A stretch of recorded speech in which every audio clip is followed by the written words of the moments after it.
winter, Chicago experienced record-breaking cold and freezing temperatures. So, with the help of his family, one man offered help to his Morton Grove neighbors, and it sparked an entire movement. He's this week's four-star Chicagoan. Take a look.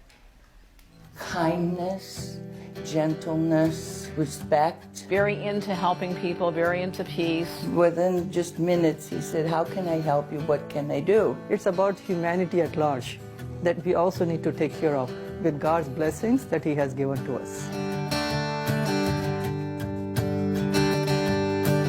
My name is Sabil Ahmed, and I live in the city of Morton Grove. It cannot be stressed enough.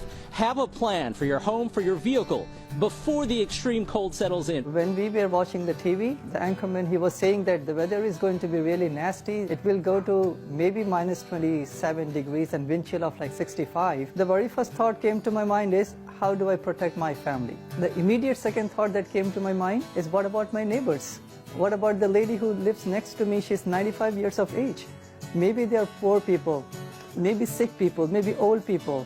What about them? Who is going to help them? I don't have the phone numbers or emails of all the neighbors. So I got a paper from my printer and I wrote a note, "Dear neighbor, greetings of peace. Neighbors are the ones to help each other. My family and I are available if you need assistance in picking up groceries, medicine, or the removal of snow. You're also welcome to drop in for hot tea and samosas." So we made about 40 copies and then stick it like inside the doors. I was not expecting a single person to call me, by the way. About 5-6 people they called and they said, "We really need help." We went there with the shovel, we cleaned up the place, and one more lady, she called and she said, "I don't live in Morton Grove, I live in Park Ridge." I met him and his wife, and they were so kind to even bring me some yogurt, spinach. Asma, she brought me a little plant. But beyond that, they brought a all-encompassing feeling of peace. It is part of my faith to make sure that the neighbors, like at least 40 to my right, 40 to my left, and across,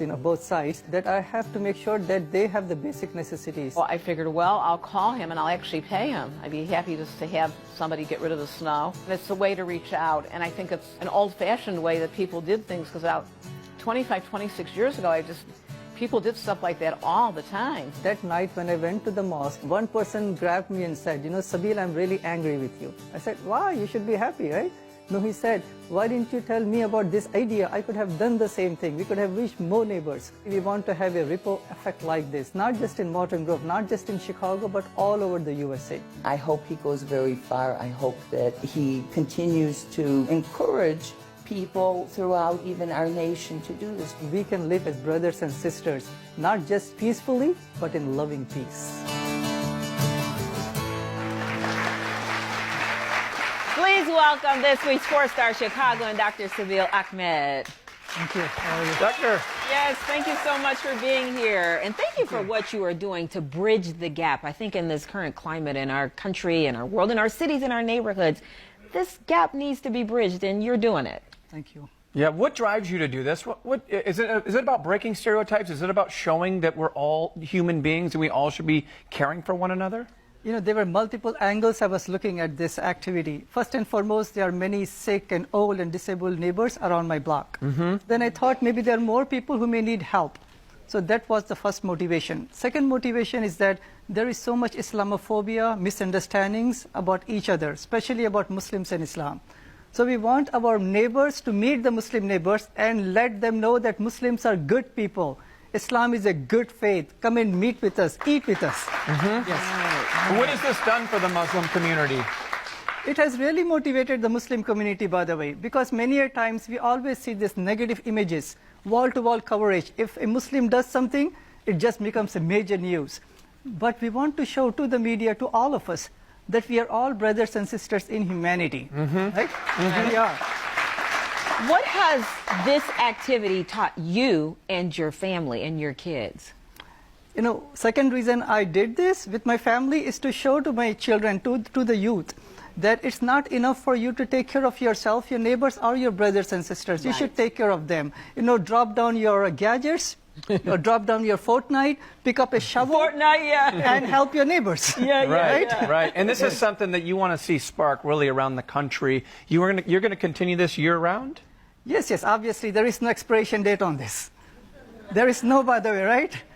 It has to be year-round. As long as I'm alive, my family is alive. These are the teachings my faith teaches me. So it has to be year-round and lifelong. Right. Yes. And you really wanted to do this too as a way just to meet your neighbors. Because sometimes I think in neighborhoods, we come in our house, we go in the garage, we don't necessarily interact. So have you met some new best friend neighbors? You know, there is so much misunderstanding if we don't know each other. But once we meet each other, we will find out that there is so much in common between us. And we have met many neighbors that we don't know. You know, we just say hi to them from far away. So they came to our house. We went to their house. The barriers are now broken. So hopefully we will realize the commonality. And working on the commonality, we can make better humanity. Absolutely. And you're not only a great example for your children, you're not only helping your neighbors, but you're also helping the homeless. You have these blessing bags. I'm holding one right here, and I think we have some video of them too. Tell us a little bit about this and how it's helping the homeless. You know, it's really important. Unfortunately, 50 million people are below the poverty line in this country. And when I was driving from Chicago, from Skokie to here, there were many homeless people with the signs, and we have all seen this. It just breaks our heart. So our family and many Muslim families in the mosque, MCC, we came together and we made 100 blessing bags. It has all the basic necessities. It has a toothbrush and toothbrush and cap and gloves and socks. And this is just a start, by the way. We made 100 of these, and we will distribute through the Muslim community to rest of Chicago, and we will make more, inshallah, God willing. Yes. Dr. Sabeel, thank you so much. Great work what you're doing, and you're inspiring a lot of people.